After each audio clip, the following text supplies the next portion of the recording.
Hello, I'm the Reverend Ruth Newton and I am the parish priest of St John Sharrow.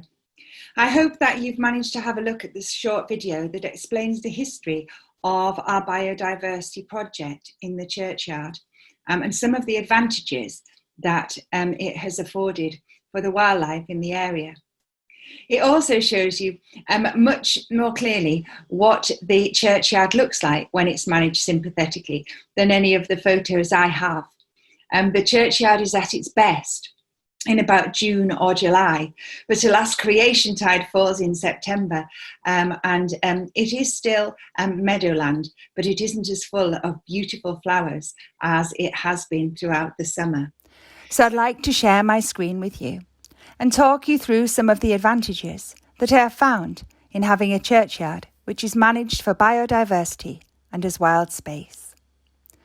And the first advantage you can see right away on this page is that children love it.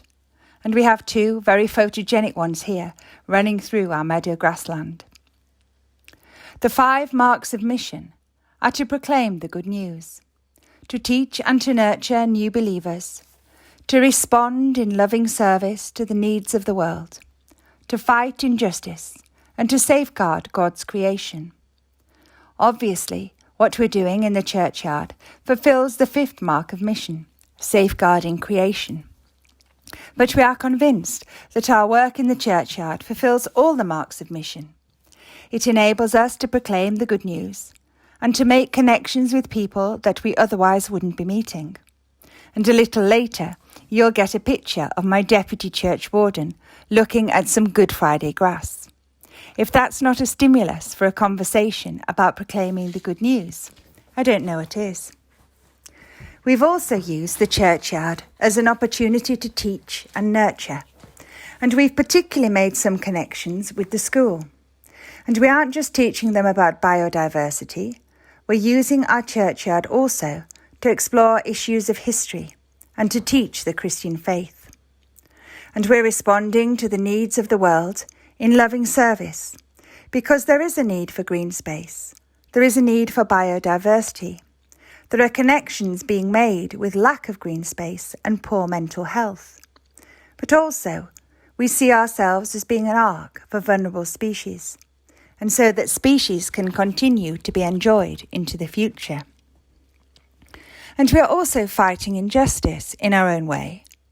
We are standing up for the rights of creation and for nature, and we're saying it is valuable and that it has an intrinsic worth, which goes beyond utility. And so we're presenting a different approach to nature, standing up against some of the attitudes of injustice which cause the abuse of nature. But this isn't the only way we consider our environmental mission. As you'll see, the churchyard has acted as a stimulus to get us working in other areas as well. So our award-winning Biodiverse churchyard has been managed for ecological diversity for almost 30 years. The video said 25 years, but we've made that about 4 years ago.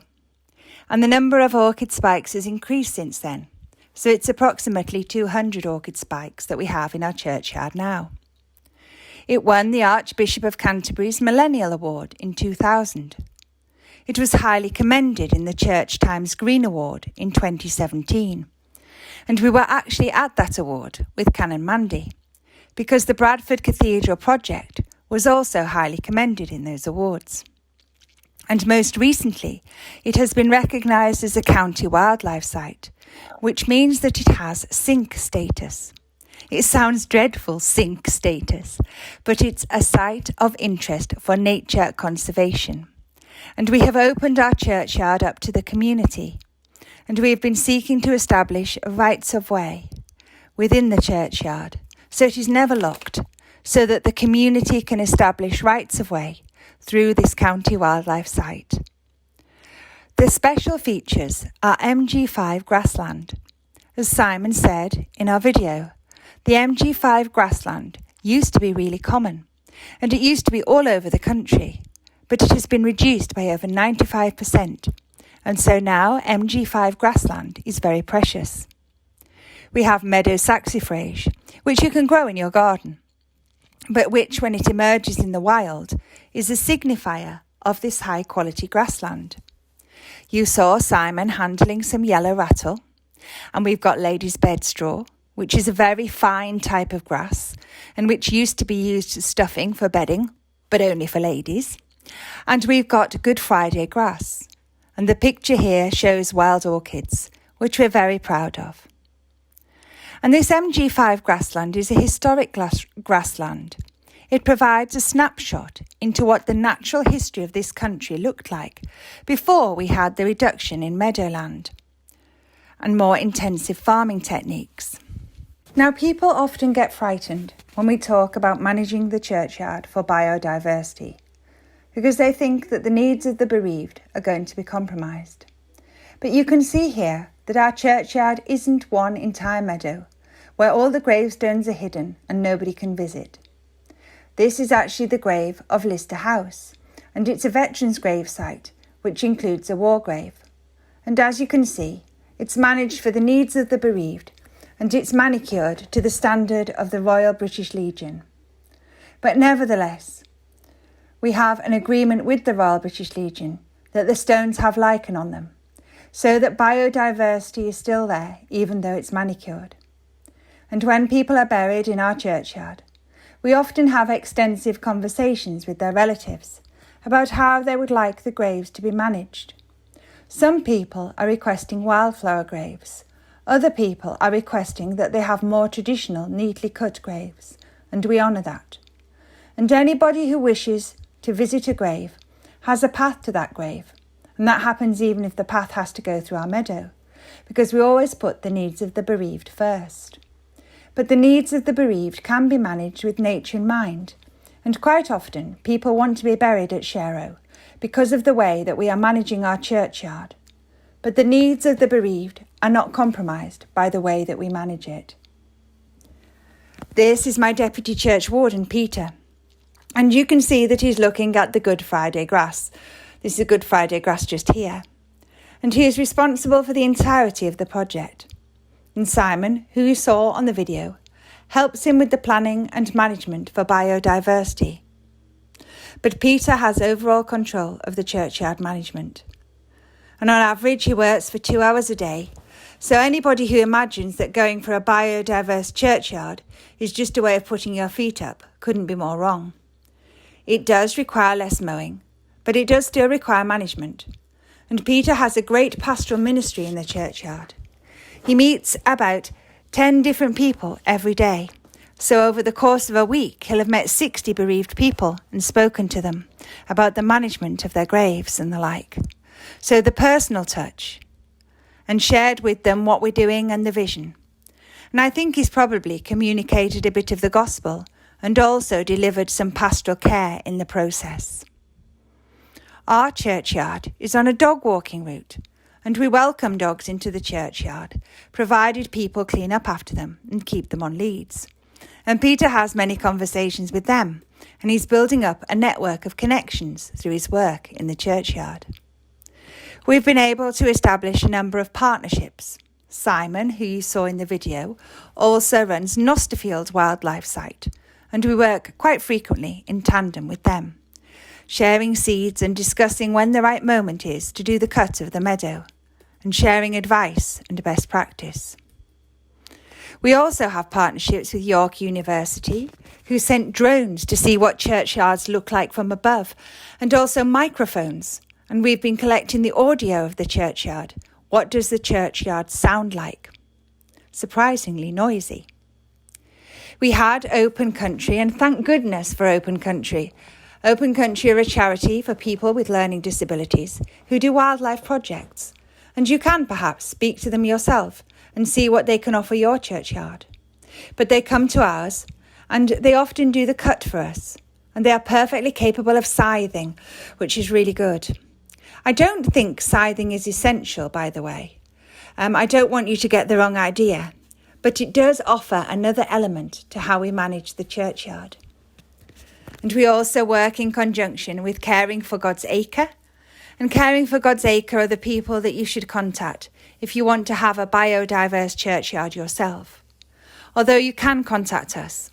We're quite content to be consultants and for people in the Leeds diocese, but Caring for God's Acre have a wealth of expertise in managing for biodiversity, and they're a national charity. But the churchyard isn't all about biodiversity. We've used it in order to attract people to come to our church. So here you can see that we've had some temporary installations installed, the silhouette soldiers. And this increased footfall in our churchyard and our church 300%. And we don't just manage for biodiversity, we want to manage for mission. And so this was very exciting to us that we had the opportunity to meet with all these additional people who would come and enjoy our churchyard and our church. It increased attendance at the remembrance activity by about 50%. And it didn't cost us any money because the silhouette soldiers were a byproduct of an art project that took place in Ripon Cathedral. We also have Cherish Your Churchyard Week, which fortunately falls when we're looking beautiful instead of the autumn. And this includes things like a bat talk. Now, a bat talk I thought would be very tedious and only for people who are really into that sort of thing. But actually, the man who came and spoke to us about bats in our churchyard was absolutely fascinating. And it was the fastest hour and a half I've spent listening to the things that we have to listen to in church. The National Church of England will be able to help you with your bats, as they have a Bats in Churchyard project, which advises you how to balance the needs of your church building with the needs to maintain a healthy environment for bats. As Simon says, we have moth counts very regularly, and we have in the 70s, in the number of various different moths. And this is a moth that we have. It's just a very large moth indeed. We've had scything workshops and taught people how to use the scythes. I've put this in big letters. We've had school visits, and it has enabled us to make particular connections with people who have learning disabilities and to enjoy our churchyard activities. This is a new innovation this year, and we have been gifted bird boxes from Open Country, who have made them. And you can see that we got a clutch of great tit eggs, and then here are the fledglings. These have been ringed under licence, so that we will be able to see if they come back, and if we'll be able to contribute to an understanding of the level of biodiversity and biodiversity decline in this country, through logging the nature that we find in the churchyard. We aren't just ringing birds, we're recording butterfly and insect populations, and we're recording wildflower species regularly as well. And this year, when we were locked out of our churches, we found an opportunity to worship in the churchyard, and we created a labyrinth. And it was the simplest thing in the world.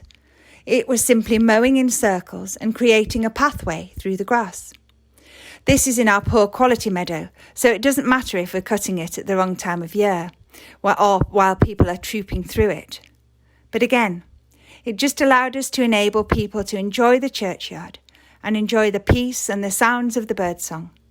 And regardless of the quality of the meadow, the fact that we let the grass grow in certain places rather than keeping it close cut meant that it was able to support more insect life and more bird life than would otherwise have been the case.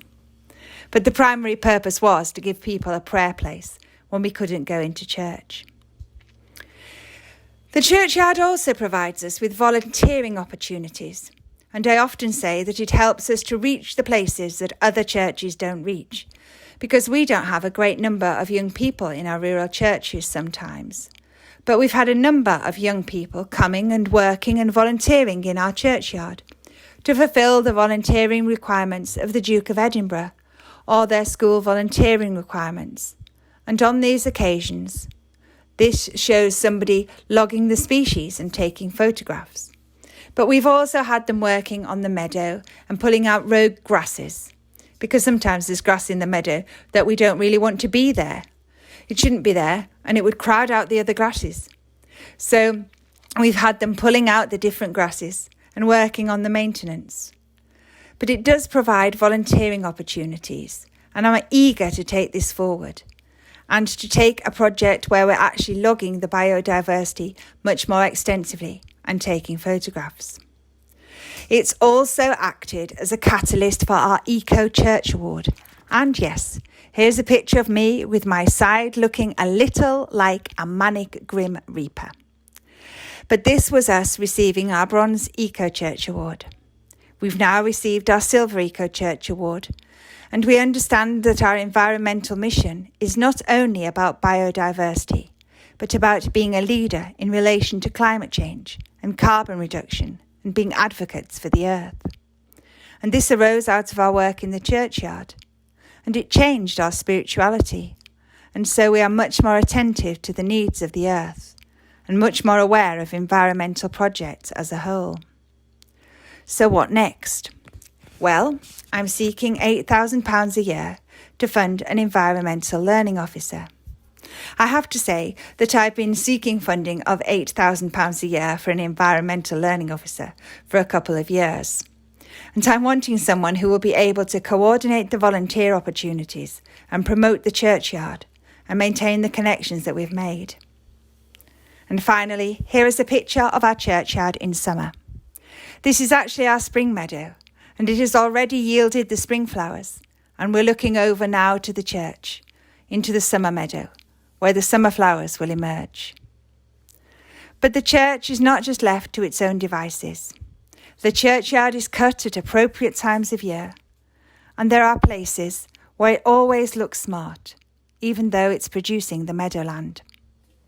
And so, if you are looking for a way to engage your community in the life of the church, and you are thinking about what you can do in the light of species destruction and lack of biodiversity, if you are thinking as a small church we haven't got a lot of resources, most churches have a churchyard, and a churchyard is a great place to start if you feel that environmental mission is important. And obviously, I believe environmental mission is the heart of all mission. Thank you for listening.